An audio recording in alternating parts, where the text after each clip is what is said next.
Welcome to Keep Hustling, where we are going past the why to get to the how. I'm your host, the always hustling Aaron Gordon, aka NY Risk Advisor, aka Mr. Keep Hustling. In this podcast, we will be diving deep into the professional and personal successes of our guests to find out how they hustled through the most difficult times in their life and their development to achieve the success they've gotten to today. So buckle up for what hopes to be an amazing ride. Let's get to it. Welcome to Keep Hustling with my guest, Nick Klingensmith. Nick, thank you so much for being here. Aaron, thanks for having me. I'm going to start this with a disclaimer that usually comes out in the episode like 2 or 3 minutes in, but I'm going to say it right now, 14 seconds into this episode. Please, if you're listening, if you're watching, push pause and read the bio in the description. I'm not going to go through the whole bio, but I have a feeling that this, as I said before we came on, I read some insane bios doing this, and I feel very lucky to be the host of this podcast. Insane in the best possible way. Everyone should read Nick's bio because he is the ultimate hustler through a lot of things, physical, emotional, and life, which we're going to get into. But if you don't read his bio before you hear this interview, you probably will lose out. So with that, thanks again for being here, Nick. Excited to be here. So I usually ask people about their upbringing and kind of what led them to where they are today. But I want to pivot some of the questions specifically for you and say, you had a light bulb moment, I assume. I don't know if it was a light bulb, a light off, the light was on, the light was cracked, the light was whatever. I like to begin with that moment where you realized that your life had to change and you decided to make that change. Ooh, well, there's going to be a number of those moments. And I'll tell you what, though, only one of them really came with intention. And what I mean by that is in July 12th of 2014, I found myself drunk, coming off a blackout, kneeling on the hallway floor of a Las Vegas hotel, surrounded by cops and security who were throwing me out because I had just tried to have sex with a hooker in a broom closet 2 doors down from where my girlfriend was sleeping. Now, I like to let that one settle in for effect here because I was about as every bad of a scumbag as you might imagine at the moment. And I had to wake her up because we were getting thrown out of the hotel. And I had to spin some nonsense about how none of this was my fault and blah, blah, blah. And it took a couple hours until we were actually able to find a new room somewhere. And when my head hit the pillow that night, I made the first declaration that I didn't want to live that way anymore. And that was the last time I drank. Now, that was just stopping the bleeding, though. It was about 2 years later where I found myself I was sitting in my office on a Friday afternoon, and my boss walks into my office at the time, and he says, "Nick, I want you to do a Spartan race. All right, I'm going to do a Spartan race, and I want you to do it with me." And I looked at him, and I'm like, no. No, you psychopath. Exactly. I'm like, you got the wrong guy. I don't want to be that uncomfortable. And I went home that night, and that's when I discovered the problem. I was 2 years sober. I had just been promoted at work. I was a VP. I had a team of almost 100 people, and we were crushing goals. I had a nice house, car. Life was good. My health was okay for me. I was dating a new girl that's my now wife. I had everything going for me, and I was stuck. I was suddenly terrified of losing it all.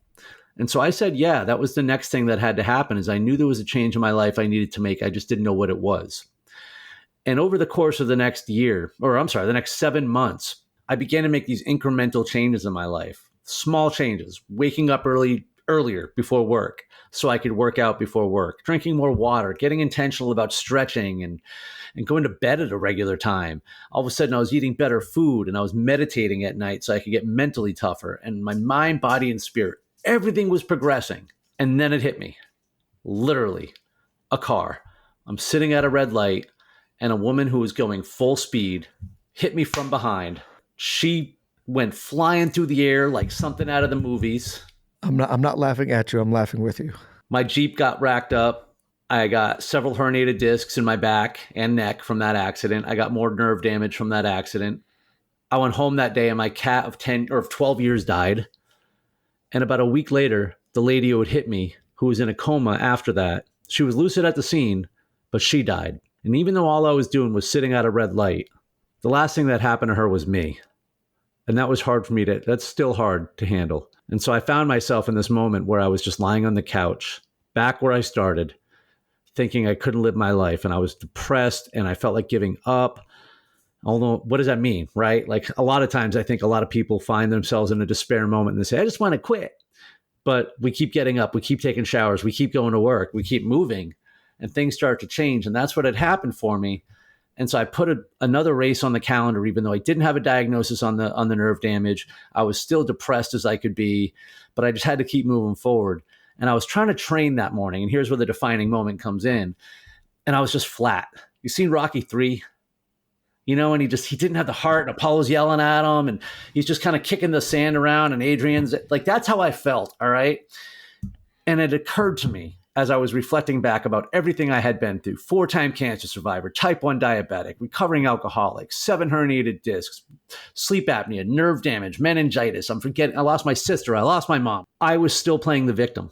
Even though I had gone through so much and I had been through so much and gotten as far as I had gotten, I had not overcome my adversity. I had only survived it. And I decided at that moment that it wasn't enough to be a survivor. Hanging on for dear life and begging for it to stop is not a way to live life. And so I threw a glorified temper tantrum and I said, that. I will not be defied by my adversity, but rather my triumph over it. And I made a declaration to go hunting the that comes after me. And that's part of the reason why I do what I do, because I'm not supposed to do it. Didn't you earn the right to be the victim? I'm trying to think of an analogy here, right? There's something called, like, say, justifiable anger that somebody might have, right? As an expression. Like, hey, you're all worked up. You're really pissed off, right? Your veins are constricted. You're hammering the wall. Like, you're angry. But it's justified because somebody screwed you over. Some bad thing happened, right? Who's getting hurt, though? 1 second. I agree with you. I'm just saying, I was going to ask you when the cancer came, but you have now said that it came before all of this. So, we mentioned, you mentioned about going into the origin story, right? Like, who am I to begin with? So some things that I'm going to say now, I only realized now. I'll be 45 next month. And for the first time in my life, about 6 months ago, I actually realized that my parents getting divorced when I was 6 years old had a really big impact on my life. Now, I grew up on Martha's Vineyard, all right? This is not like an after-school special, okay? And for those listening, but read the bio. It is an after-school special. This should be on every major. Your story should be in theaters everywhere, for good reasons. Well, when my dad left, it wasn't like he left far, all right? It was an island. But still, my mom didn't have the capacity to care for me. She didn't have the capacity to love. About a year after that, I went to go live with my dad and his new fiance, who threw us both out the next morning. I got kicked out of 2 homes by 2 different moms in 12 hours. And as a 7-year-old, you could pretend that doesn't bother you all you want. But it turns out that I grew up afraid of rejection and feeling like I didn't belong and like I wasn't good enough. And I grew up afraid and feeling like the victim. And to your point, for a while, it was helpful. Feeling like the victim, me against the world, it toughened me up. It gave me the armor, it gave me the grit, right? And it did. I went to work at a young age. I made my own money because I was like, you know what? These people, they're not going to be there for me. I paid my way through school. I did well in school because if I'm going to be scrubbing the back wall at Applebee's on a Saturday night, I better get some good grades while I'm at it. So, I hustled hard, right? Got a job right after college, made my own life, became independent. So these things that protect us at one age, it was helpful. All right. And then, here's the thing. Cancer started to hit me. All right. And I began to feel like the victim. How old were you? 25. So you got cancer the first time at 25? Yep. And at that point, yikes, I was kind of lost in a job that didn't have any meaning for me. I wasn't really making any money. I had friends, I had a life, but I also had sleep apnea and I didn't know it yet. So I'm 25 years old and I'm like exhausted all the time. And it was more armor for me to feel like maybe I was the victim. I have so many questions, but as it relates to keep hustling, I have 2. First of all, again, your story is incredible. So thank you. Really, thank you for honoring me and us and our listeners with your honesty and I usually say this at the end, but this is an incredible conversation. You mentioned that twice in your life you had light bulb moments. You said there were more, but I just want to focus on those 2. And the reason why I want to focus on those 2 is obviously getting thrown out of a Las Vegas hotel and that whole scene situation. I don't want to say everyone. 99% of people would say, oh, this is pretty bad. Like, I got to figure out how I'm going to get myself out of it. And then the next day or the day after that, 2 days or 3 days later, they would drop right back into woe is me and regress again. And yet you said that was the last time you had a drink.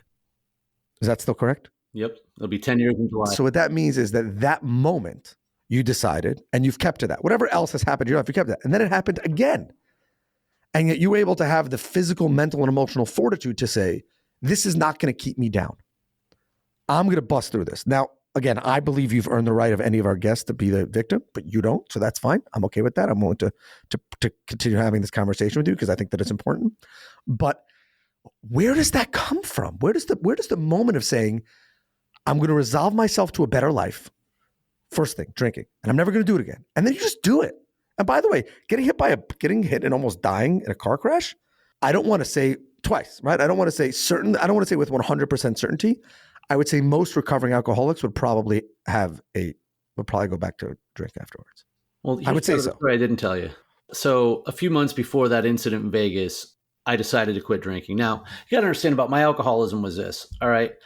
I didn't drink every day. I didn't get drunk every time I drank, and bad things didn't happen every time I got drunk. I had a great job. I had relationships. I had my car, blah, blah, blah. So it was easy for me to hide to myself.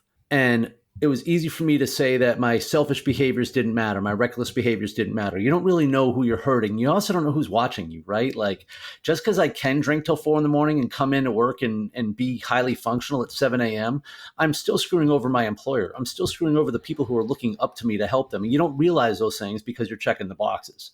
So that said, the good nights started to outnumber the bad, or the other way around. The bad nights were outnumbering the good. It was ramping up quickly, and people were talking about me.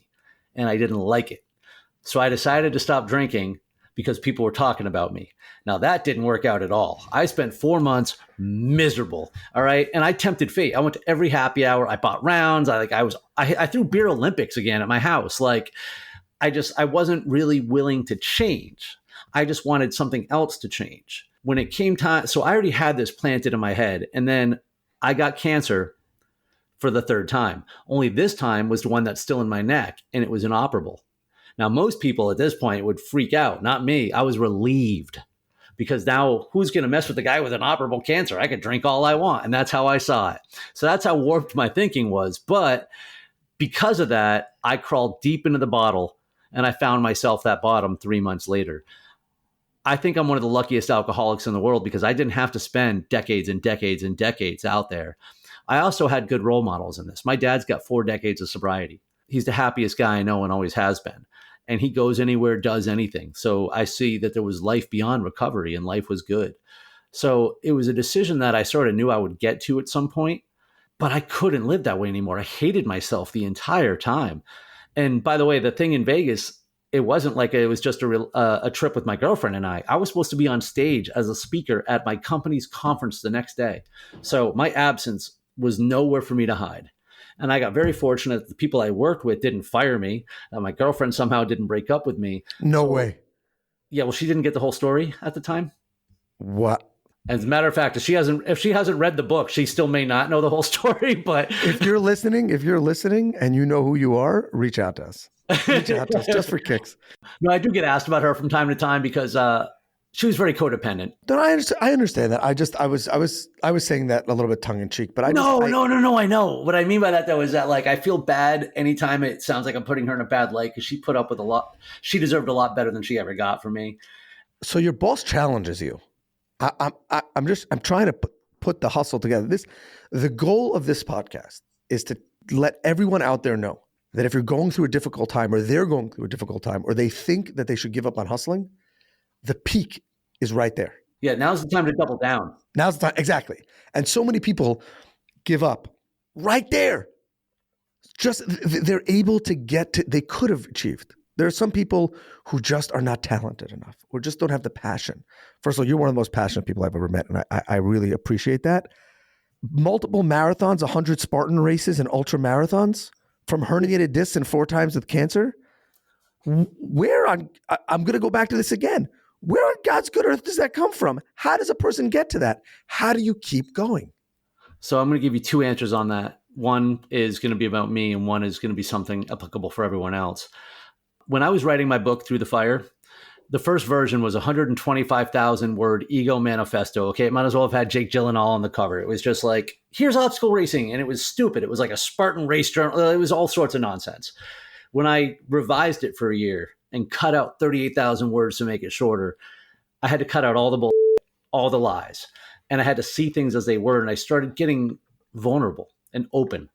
And I saw my life in a different pattern. And what I saw was that I had literally written resilience as a process. And I found my purpose. Like, my purpose in life is to overcome every obstacle and inspire others that they can too. And why that's important to me is because every single challenge that has happened since then, I lose a job, I tear my hamstring, insurance gets canceled, like, life happens. It's just another obstacle to be overcome now. I feel like I have an obligation and a mandate to do so. The second part that I've learned from 100 Spartan races is this: you have to suffer to do anything great. Suffering is part of the program. The reason people give up at that part right there is because they reach their pain tolerance. Well, I have an unwavering belief in my overwhelming success. And if I have to lose everything that I have before that, that's the cost of doing business. And I know I'm going to make every nickel of it back. And that's where other people get jacked up, is they want to achieve without sacrifice. I agree with you, but how does a person really internalize that? We got to decide the purpose. And this is where a lot of people get blocked up, is too much conventional thinking. We're talking about hustling, right? So a lot of entrepreneurs are the people that we should be speaking to, who supposedly are the ones thinking outside the box. But yet, as moment they hit the edge of the box, they go back to work for somebody else. We have to think and dream big. And I mean huge, limitless freaking dreaming. One of the guys I'm coaching, working with him, he's 45, successful career, all right, but he's kind of stuck. And the reason he's stuck is because he had all these ambitions about working for 30 years, put money in the bank, 401k, golf and vacation, retirement. And I go, dude, if any of that were true, you wouldn't be on the phone with me. What do you get out of bed for? You don't work for that company. You work for you, your dreams, your goals, your aspirations. And if you don't have goals, dreams, and aspirations, then you're literally just a zombie. So let's think of some shit to do with your life. I think the most spot on thing, you've said a lot of spot on things so far, but I think something that is so profound is that people sell themselves short. Whether you achieve what you set out to do, things can come in the way, outside factors can come. Life always will throw obstacles in your way. But the only thing that stands between a person and their dreams is the person's own limitations. And what I'm putting together now, talking to you, is the reason why you didn't jump into the victim mentality, because you didn't actually believe that you were a victim. You actually believed that your dreams were achievable and that you should chase them and keep hustling to them and through them, in spite of 4-time cancer. And how many people say, woe is me, and therefore I shouldn't dream, and therefore I'm not going to chase it, and therefore they sell themselves short, when, yes, some people's obstacles are greater than others. But that doesn't mean that the person shouldn't then be able to achieve whatever their dreams are, or dream as big as they want. I had to go through it to get through it and to learn it, because I was very complacent. And I remember when I was 23, 24 years old, or actually when I was 25, when I got cancer, I was making maybe $45,000 a year. I had all my college debt, I had debt more than numbers I couldn't even add up to. And I never saw a way out. I was thinking too small. I was thinking commission check in the business I'm in, I'll never be able to pay this. I never dreamt bigger. And so when something like cancer gets in the way, of course, it was even harder to live, because I wasn't living my best life anyway. I wasn't inspired to live without the issue. So maybe I needed to take that beating for a while. And I do call it like a resilient teen, or not a resilient teenager, a rebellious teenager. Where enough people tell you you can't do something, you're either going to believe them or you're going to defy them. And I love what you said about falling short, because I'm huge on goal setting. That's what I actually coach people on. But I fail most of my goals because I set epic goals. I set really hard goals. I don't set a goal to run the Boston Marathon. I set a goal to run a sub 4-hour marathon. I've never even run a sub 5-hour marathon. I'm running the Killington Ultra, the Spartan race, in 5 months. My goal is to finish in the top 10. I've never even finished the race. What is the Killington Ultra? So it's a Spartan race, which is an obstacle course race. So it's a 31-mile race in Killington, Vermont, on the mountain. It'll all told have about 16,000 to 18,000 feet of climbing and about 60 obstacles. That includes, jumping over 8-foot walls, crawling through barbed wire, carrying heavy objects, climbing ropes, swinging from different monkey bar situations. Okay, so we got to dig into that. And as a person who also likes to dream big, I'm hoping I'm right. If I'm wrong, correct me. I assume you would say that race is not for everybody. No, well, that particular venue is probably not for everybody, but a Spartan race, I would argue, is absolutely for everybody. And the reason I know this is because I see the adaptive athletes out there all the time. No. But what I'm saying is, let me maybe clarify what I'm saying. Anybody who wants to achieve that should go and chase it, and they should be able to chase it. I'm just saying, is it not that some people would say, climbing that is not for me. Now they should set another big goal. Maybe their goal should be that they should swim, whatever. You know what I'm saying? Physically, if it's a physical goal, or no one should sell themselves short of what they can achieve in their career.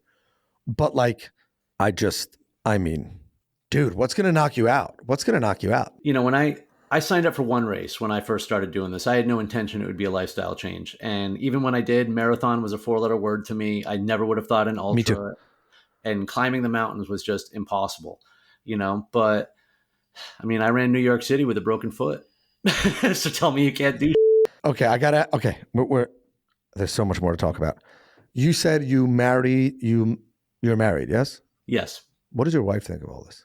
She's come along for the ride because, I mean, I was introduced to it we got together, and then I got cancer for the 4th time, and then I was introduced to Spartan Race. So we had been dating for 6 months, 4 months, 5 months. So really, she's kind of come along for the ride. And she does the races too. She doesn't do them as much as I do.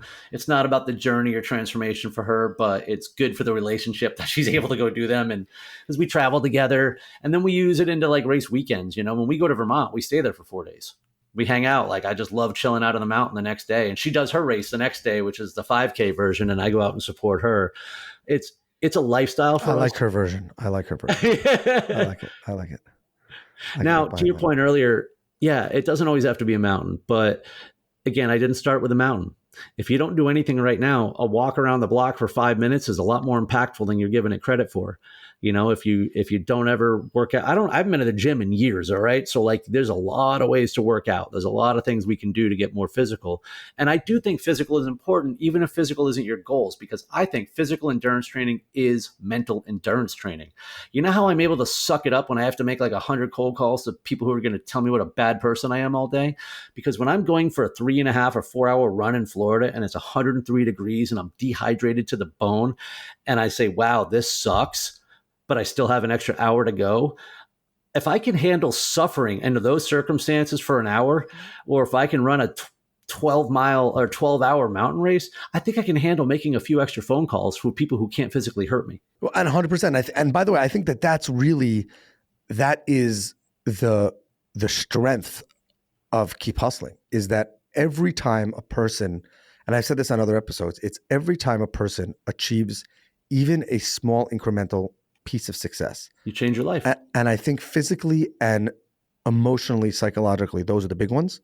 Because I think when people say, I can't, when the doubt creeps in and the person achieves that, that's a penny in the piggy bank. And eventually the penny is another penny. And eventually you have a piggy bank full of successes that then you can harp back to. And I think that that's something in your story that shouldn't be lost. And that's that you've continued to stack the successes one on top of the other. And so many people would become complacent.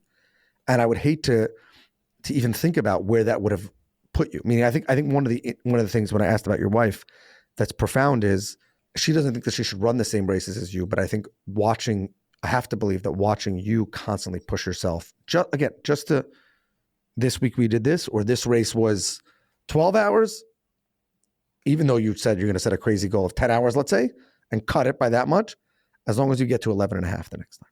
You know, when I mentioned 2019, right, the NYC marathon, my goal was 4 hours for that marathon. It took me almost 6, but here's the part of the story I didn't mention yet. I also raised $3,500 for charity. Oh, and I ran the New York City Marathon. Like, check. You know, I ran Boston twice. I raised over $25,000 for charity. I've never hit close to my goal time. Who cares? Like, you aim here, you come down here. Did you run Boston twice and New York once because you just couldn't hack it again in New York because you're from Massachusetts? Like, it just wasn't for you? You're like, listen, I can do an ultra Spartan, but running through New York City again is not for a guy from Massachusetts. It's fine. You can admit it. Safe space. Actually, I'll say this, and I'll get drummed out of Massachusetts for saying this. So I'm always going to be partial to Boston. And whether anybody wants to know this or not here, it is the holy grail of marathons. And like, it's the hardest one to get into. It's just iconic. That said, being from Massachusetts, I shouldn't say this, but the New York crowds brought their A game. The Bronx is the epicenter of all evil for me, right? That's like mile 19, okay? Remember, I hadn't trained. I had barely run 5 miles in the entire training session up to this marathon. My blood sugars weren't keeping up. I was dying, literally dying, all right?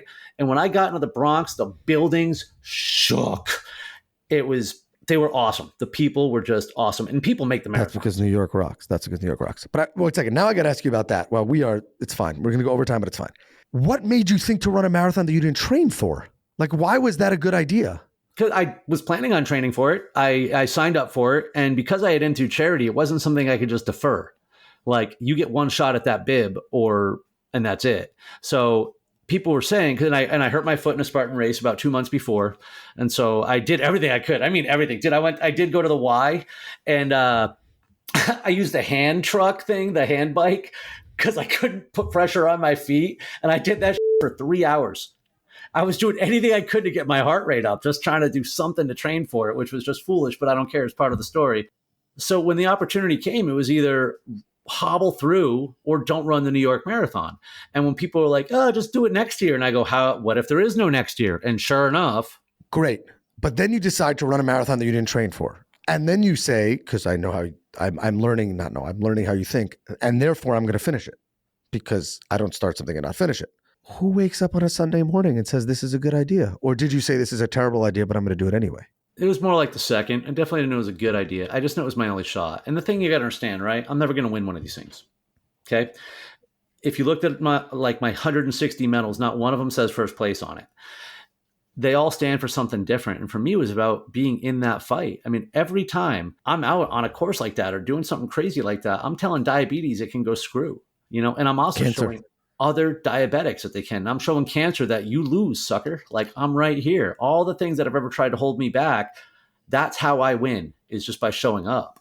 And that is the ultimate keep hustling, winning by showing up. I mean, that's how we can't win if you don't show up. So your story is incredible. It's I think everyone should get the book. We're going to put a link again down in the show notes. Follow Nick. He's a great follow. Nick, thank you for reaching out. Thank you for sharing your story. Thank you for inspiring. We have a closing tradition on this podcast where we ask our guests to leave us with their favorite all-time motivational, inspirational quote and why and what it means to them. And I'm going to sit back in my chair for this one because I got to believe that there's fire coming. I'm just going to give you a couple of my own. No, I'm kidding. I am going to tell you one. No, we want some from the part of the book that you deleted. You got the good parts. I'm going to, actually, this will be in the new book, but of course I have to tell you this in a story first. Okay. I ran high school track, and I told you earlier about how I had, grown up not feeling like I belonged, whatever. I joined the track team, and it was the first time I ever felt like I was a part of something bigger than myself. They just accepted you. They wanted your effort. You gave it. You were part of the team. And my senior year in high school, I had gotten a nasty stomach bug, and I hadn't eaten in days. And we had a meet that day. And right before I couldn't run, I was like, no way, I haven't eaten. I'm not even going to go into the details. Right before the meet, and I dressed, I went up to go tell the coach that I can't run. And I was like, hey, can I talk to you? He's like, just hold on 1 second. I'm going to address the team. And he goes and he's like, gives out the assignments. And then he gives this little speech. And at the end of the speech, he goes something, blah, blah, blah. And he goes, never miss an opportunity to race against the clock.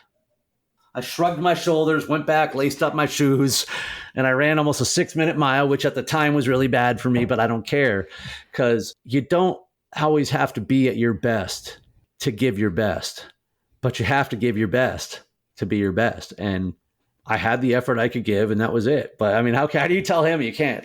And the metaphor is true for everything. Never miss an opportunity to race against the clock. You don't need external motivation. It's you, your goals, your ambitions. That is keep hustling. There is nothing more keep hustling than the story, than the passion of Nick Klingensmith. Nick, really, seriously, thank you so much for being here, for sharing your story. I thank you for always keep hustling so you can inspire me and inspire others. And really, really thank you for being here. Thanks for having me, brother. This has been another episode of Keep Hustling. Remember, do well by doing good. And of course, and always, after listening to Nick and all of our other guests, keep hustling. All right, hustlers, that brings us to the end of another fantastic episode. Thank you for listening. The listeners are the most important part of this show. If you like what you heard, please leave us a review wherever you listen to your favorite podcasts. Your feedback means the world to us and helps us reach more listeners. Plus, be sure to subscribe to our podcast so you never miss an episode. We have some amazing guests and topics lined up for you, and we don't want you to miss out. And finally, if you have any suggestions, comments, or even just want to say hello, please feel free to reach out to us on all social media platforms. We are Keep Hustling Pod on Instagram, X, Facebook, and LinkedIn. We would love to hear from you to continue the conversation. Thanks again for tuning in and supporting our podcast. We truly appreciate each and every one of you. Until next time, stay curious, stay hungry, and keep hustling.